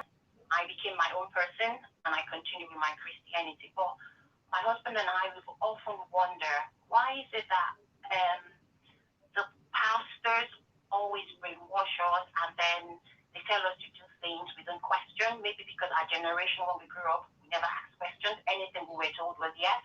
Anything we were told was yes or no.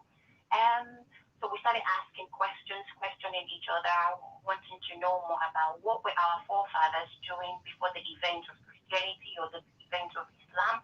There must be something we were doing that was right. And then in the Bible, I noticed that the only African country that was mentioned in the Bible was Egypt, and it was associated with evil.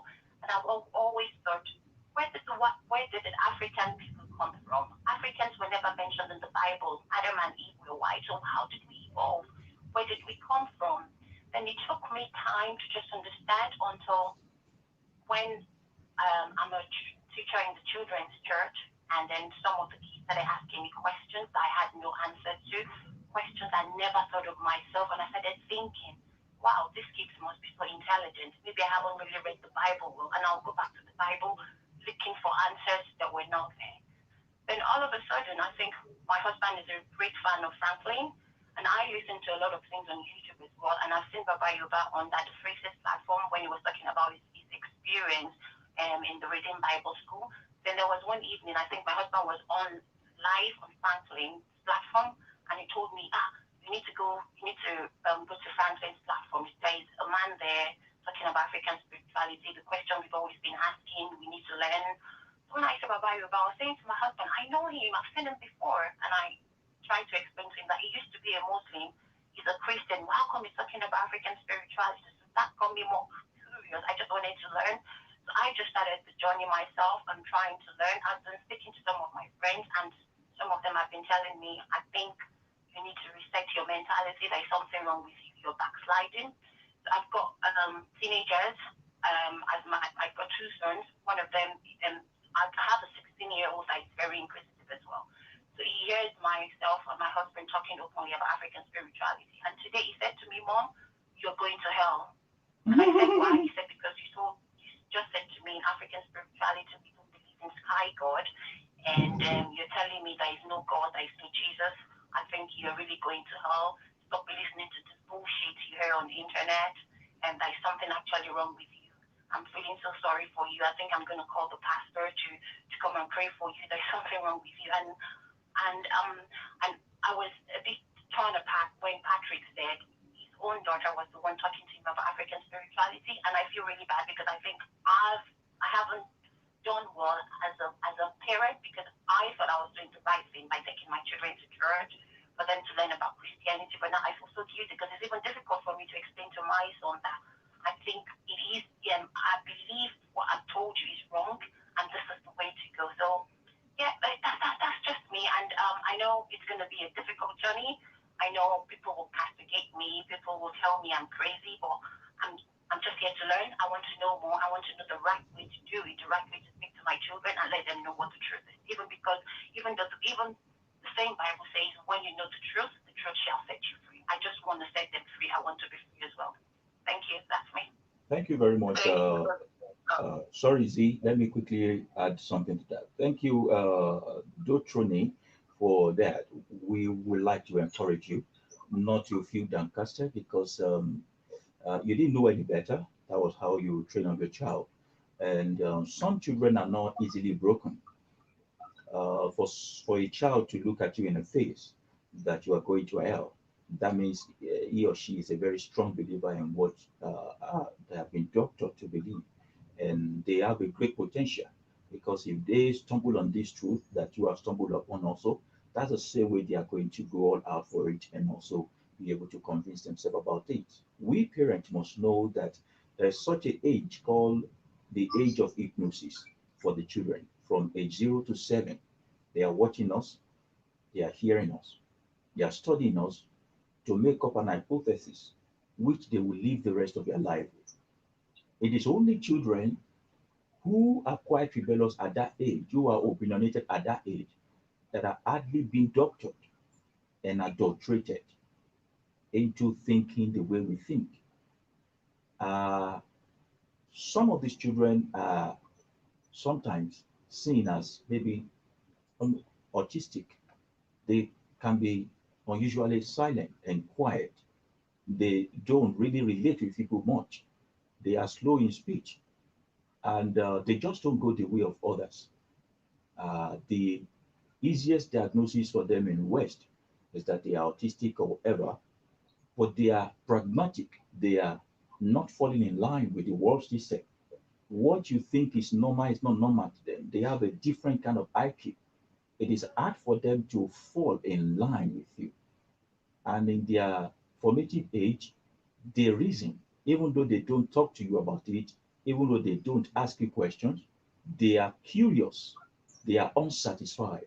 So when they grow up, they are able to know the right way. And I want you to know that even though it is your duty as a parent to show your children the way, it is not your duty as a parent to force anything on them, either spirituality or religion. The best way they can get that is through your life as an illumination that they can see, okay, what this person is saying is working for them. And so far, so good. They have been able to make headway in this way.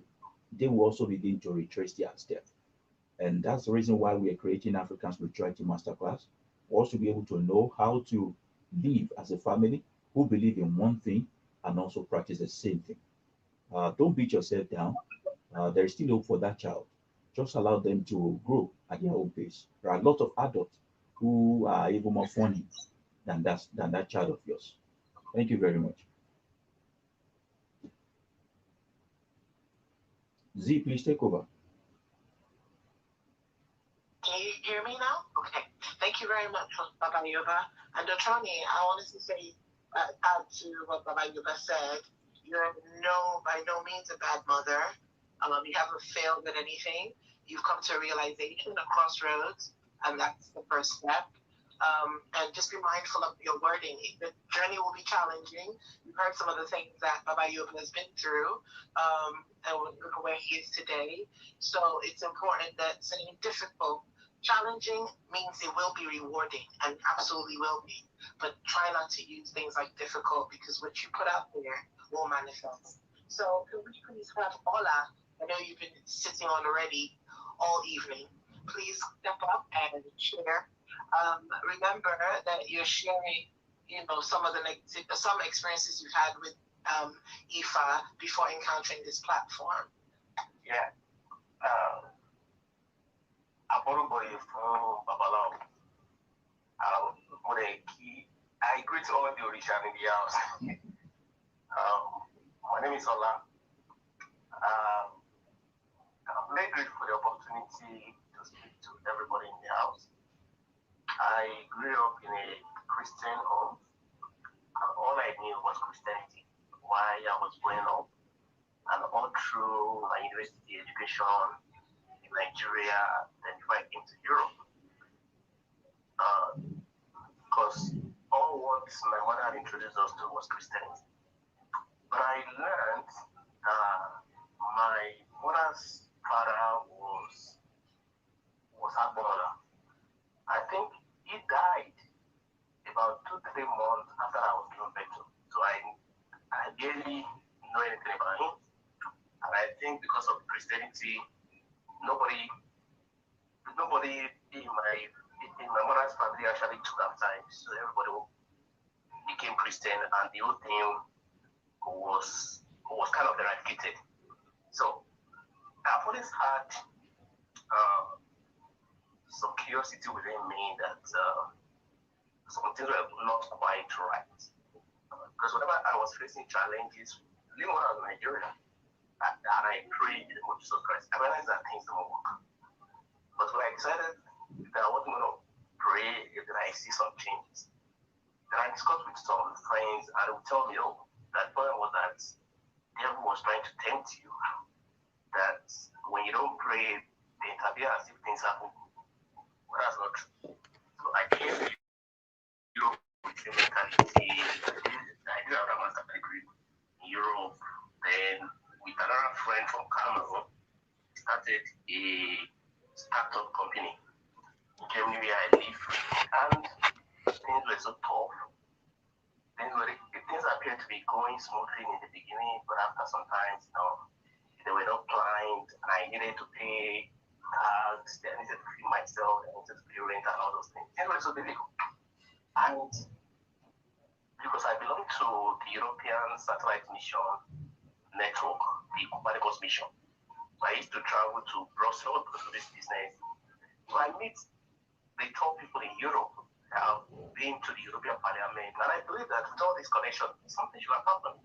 And then I began to talk to some certain friends who told me, oh, I needed to pray more. The time I traveled to Nigeria, I spent a whole month in one particular church, this so-called real key, praying, spent a lot of money, borrowed money, nothing happened. Then they introduced me to the African way of. Then I met a lot of Babalawo who even was like they take money from you, they be telling you that the problem was the people in your father's house, they've seen your glory, they want to kill you and all those things. So I even traveled to Iraq where I met one popular Yoruba Babalawo, so-called Babalawo. I wouldn't mention his name, but I think people who are from Nigeria may know him. This guy has even featured in some own video. He calls himself, he has made claim that he has control over all the Orishas in the whole world. And I met this guy. This guy did some trick, Abamoda. So, this guy told me to go and bring 400 cows to make sacrifice for a bull, which I left him. Then I went to Ilopo, met another Babalawo. They also took some money from me. But after all this, I realized that nothing changed. There was no progress, nothing was changing. I met some in Ife also, and this now gave me discouragement. But I felt like, okay, being in this crisis, nothing seems to be working. And people suggested I should try our own way. But it seemed as if I was just throwing money into the river. Because then I was even borrowing. But there was only a time that even a friend that was living in Nigeria, he works in Chevron. The guy borrowed me $3,000, which I also wasted on all these things. So because of that, I lost faith in this African way of. But one thing I just want to encourage us is that when the universe is speaking to us, even when we think that we've wasted our time or even lost something, I think at the right time, all those knowledge will have a way to compensate us. Because my interaction during that period made me to realize that all of these people, Babalawo, Pastor, and Afa, they are connected. Because during all those periods, like a period of almost 3 years, I was always traveling to Nigeria trying to do conspiration. Then I found myself on some WhatsApp platform where they share information. And I realized that people in most of those WhatsApp platforms were always Babalawo, Pastor, and Afa. So, and this made me to lose faith in all of them. That they are all the same. And these people don't really have solution. They were also looking for a way to feed their own children or to even take care of themselves. Then I still continue to go to my church, but I really don't bother myself so much that I don't even really know this about me. And less than 2 months ago, there was this awakening within me.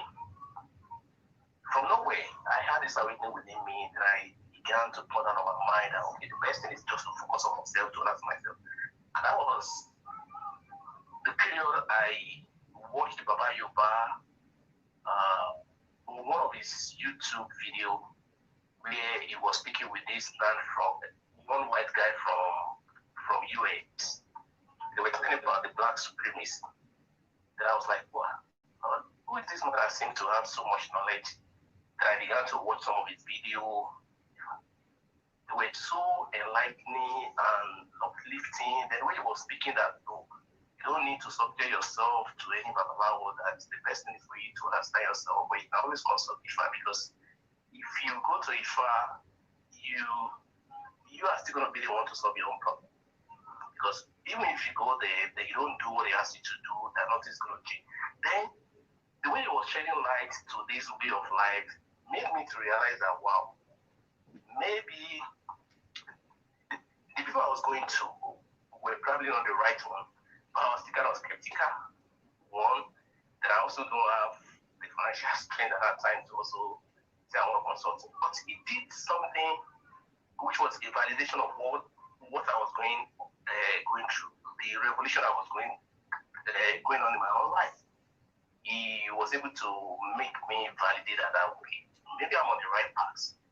Then I even wrote him on WhatsApp that just to thank him that I watched his video and it was very uplifting. I really appreciate him and that. So what I just want to say is that through him, I've come to be liberated. And through him, I've come to discover myself. And I can tell you that things that I've spent so many years trying to figure out, within the last 2 months that I began to search within, there's been a lot of transformation. And I'm even hoping that not too long, like God willing, maybe in the next 2 months or so, I would even like to share some of my testimony with him personally, because he has really helped me. And because of him now, I have the confidence to go to the park in the night, to speak to nature, but this confidence is there now. They are no longer afraid of the witches like where they used to say they were afraid of vision. I instead call upon these energies, and I think they have been working for me. I wouldn't like to keep others that are waiting to also share their own experience. So this is what I have to say. And we also want to encourage us that we should be careful the type of people that call themselves Babalawo in Nigeria. There are a lot of us that, and I think we are just fortunate that we come to know Baba Yoba, because I believe he's one in million. I'm not saying it because he's there. I also believe that if we have, I wouldn't say that he's the only one, but if we have a couple of, maybe about 2-3 people like him in Nigeria that are very vocal, that they have platform and they are sharing knowledge, I'm sure that it's not going to take long before this way of life becomes the norm. And because he's able to shed light and make us to realize that we are what we are looking for. And the demonization of this way of life is purely out of ignorance. And if anybody's going to make it in life or be at peace within yourself, you need to embrace this way of life. And not by saying you are running to anybody. The first thing is to seek to understand yourself and venerate the ancestor. And I believe that everything we are looking for, we are going to find them. Thank you to everyone for giving me this opportunity to share my own experience. Thank you very much for that, Ola. I just want to say to everyone who shared, thank you for your bravery and your passion. But the queue is now closed. I'm sorry if you didn't get to share this occasion. I will do better in the future to manage time so everyone who's keen will be considered and accommodated to share. Baba Yoba, I'm going to hand over back to you. There were about 3 people left, but I'm aware we're short on time. So apologies again to the last 3 who didn't get to share. All right, thank you very much, Z. Thank you, everybody who attended this shrine session. We apologize to those who are not able to share this particular shrine session. I'm sure that Z will note their name down, and they will be the first sharer in our next shrine session. Now, I would like to add few things to what we have learned so far today. I know for sure that there could be a sort of fear factor in most of us, and that may be the reason why we are not really speaking all out about the abuses and so many other scamming stuff that we have been through in the hand of the even African spiritualist. Because I always liken myself to a two-edged sword.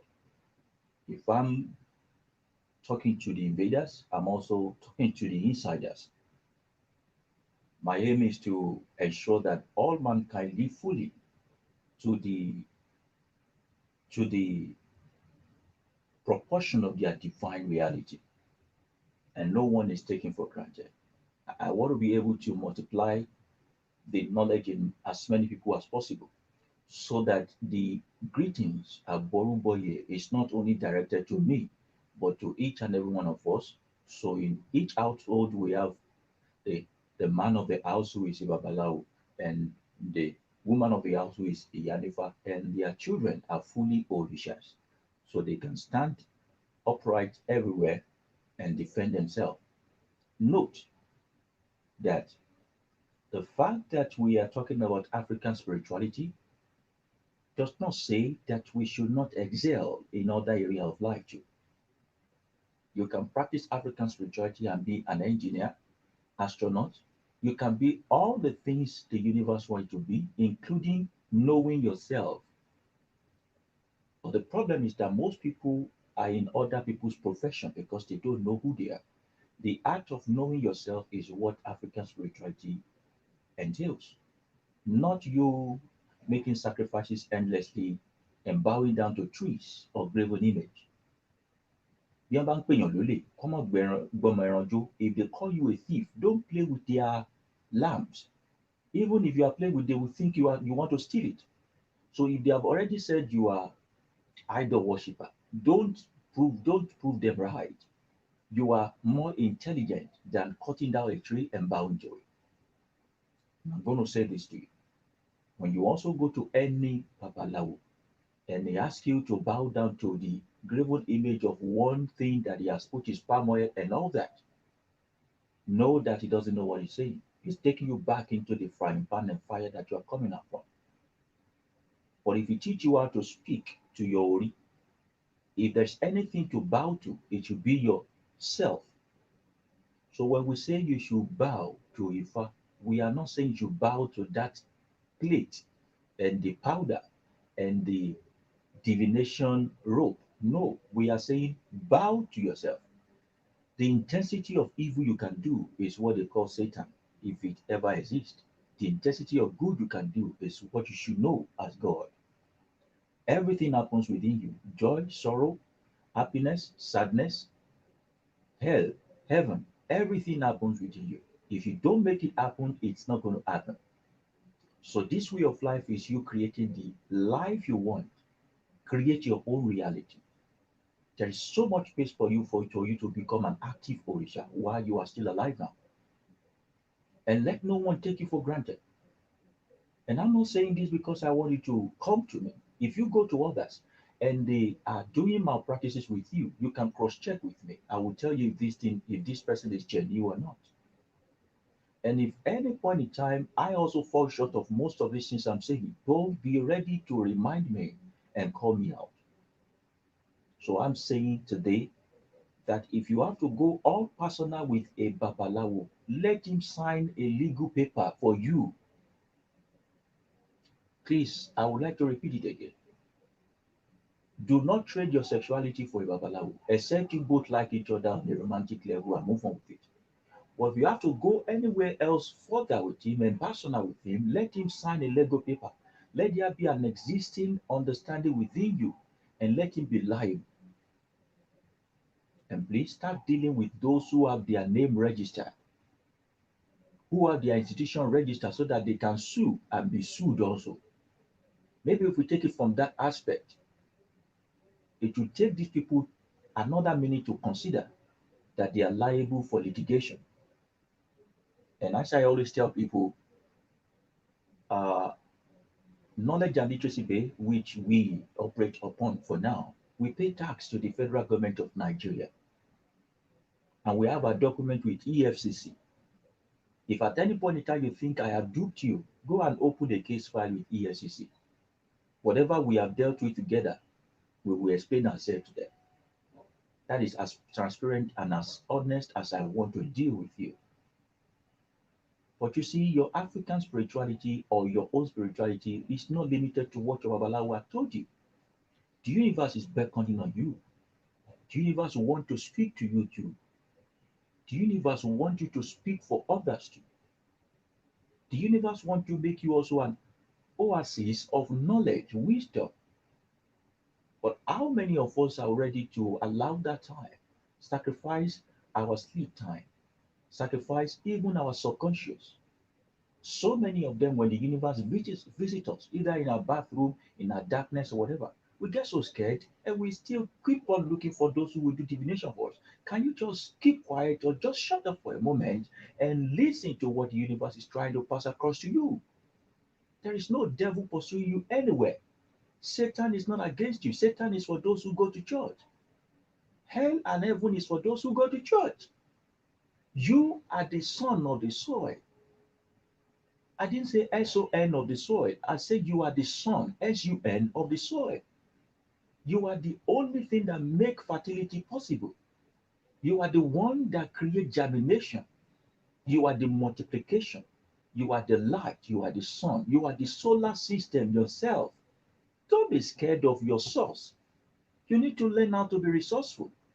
March yourself back to your beginning, your origin. Learn how to take time out with nature.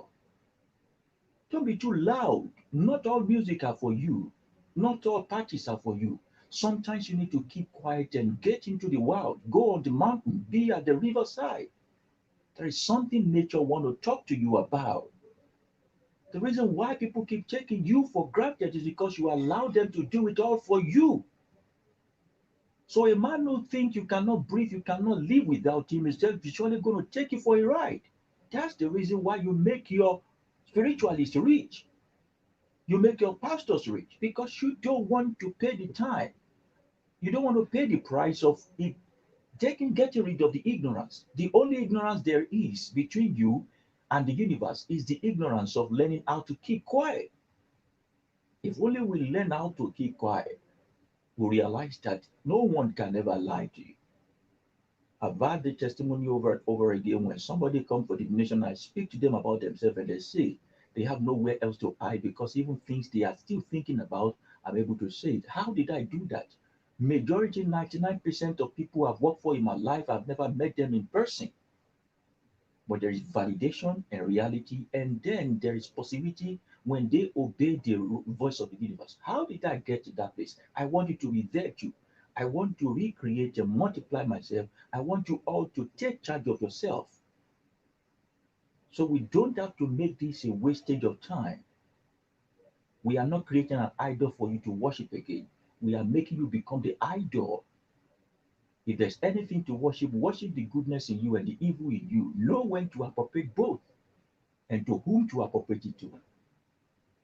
I really love all of you, even though I've not met most of you. And I know there's going to be a time for us to still meet, have our own conference from continent to continent, country to country, village to village, town to town, where we'll be able to meet in flesh and in blood.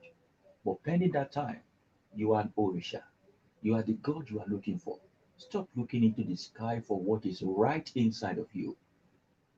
Stop praying for what you already have. Create things. Wake up every morning with the motivation that you are the creator of your own happiness. Live consciously so that you don't become an instrument of accident. Live consciously. Live consciously. And African spirituality give you the avenue to be in that consciousness.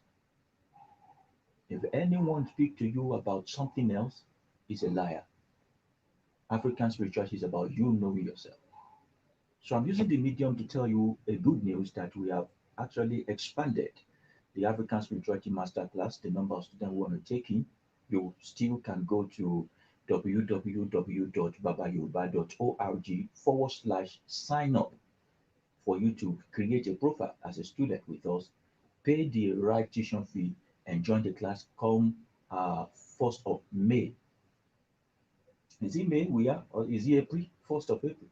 This is March, right? February, March, April. 1st of April, or the 3rd of April to 1st of May.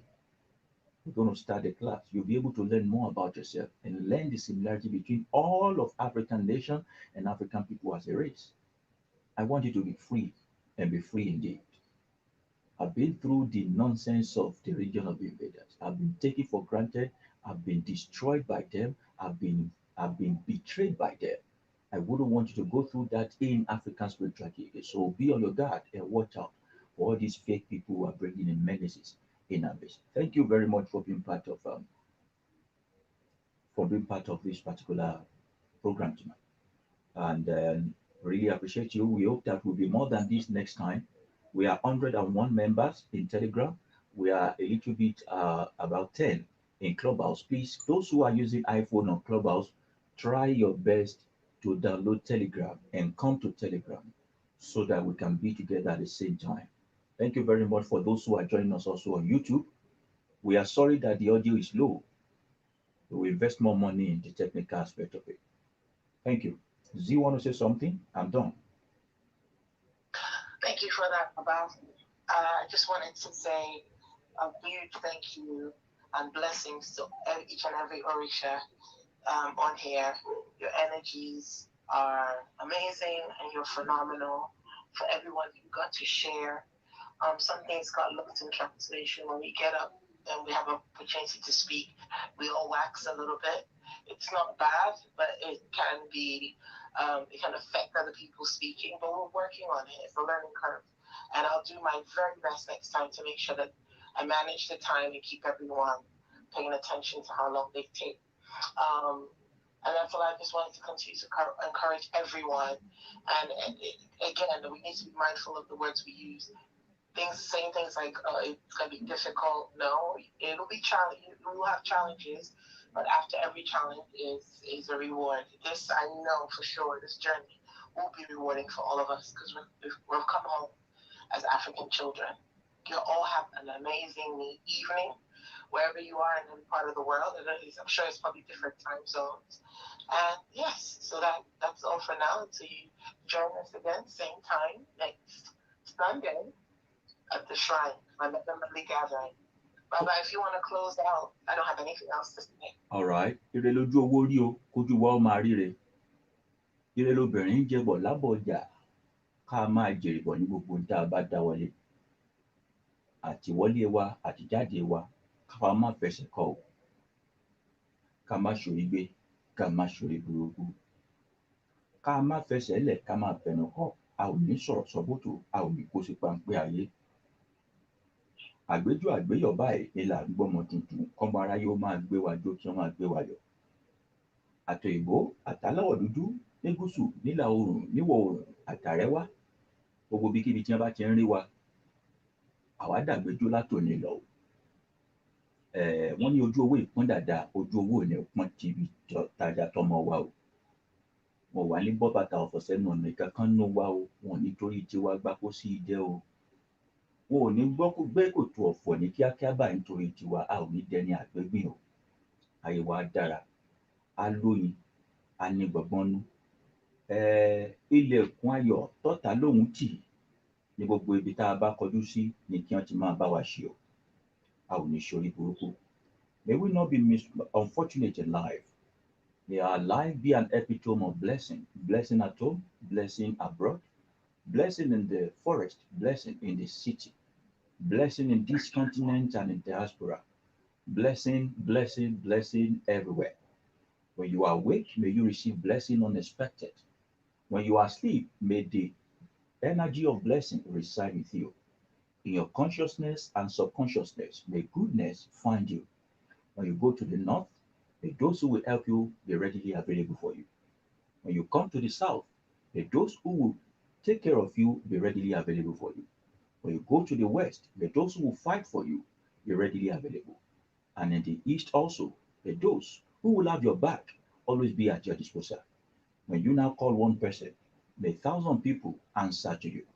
May your energy and aura draw good people towards you and repel bad people away from you. May you not regret a decision you make in your life. Anything you will lay your hands on that will return you back to the point zero and square nothing, may you not venture into it. Even if evil and calamity is selling for 1 kobo or 1 cent, may you be broke to buy it. When goodness is selling for millions of dollars upon trillions of dollars, may you be well richly available to acquire them. May you never, may you never regret in your life. Your children and their children after you will pour veneration unto you as a monumental ancestor. You will fight the battle of life and win over it. You will fight the challenges of life and win over it. When people come at you one way, they will also go back in several ways because the energy of victory will speak for you. Whatever people gather together to make recommendation and decision that has to do with you, even if there is one opportunity left, your name will be recommended for good. Your name will be recommended for good. May the energy of our ancestor gone, may the energy of our ancestor present come together to fight you, and may the spirit of wisdom, which is the universe itself, always reside on you, bliss on you, breathe on you, inspire you all the time. May you know the right word to say per time. May you know the right place to go per time. May you always find yourself in the right situation and knowing what to do at the time when you get to that situation. May the words of your mouth not be the greatest undoing of you. May you not be too proud for your helpers to help. May you not be too much for those who want to make life easy for you to locate. May you be found in the place where you will be relocated to your place of goodness. And we pray for all our mother. We decree upon their life. Let's say it's Mother's Day. As many fertility projects that you have done, as many multiplication that you have done, as many people that you have nurtured, as many things that you have put your hands on, may you not mourn over them and over it. Lágbára àwọn àlálẹ̀, ẹ ò ní ṣọ̀fọ̀ ọmọ, ẹ ò ní rí ohun gbé sọnù bí ò ṣe bí ọmọ. We pray for our wives, we pray for our daughters, that they will multiply in the order of the universe, and they will be all encompassing in the order of the universe. We pray for everyone who is having pregnancy, currently pregnant right now. I'll say that in Yoruba. Àìgbẹ̀bù ewúrẹ́, àìgbẹ̀bí àgùntàn. Ewé ìjábọ́ lára igi kó nigi lára. Ẹja ìbímọ lálẹ́ odò kó lẹ́ja lára. Ọjọ́ ìkúnlẹ̀ yín ò ní ní lára o.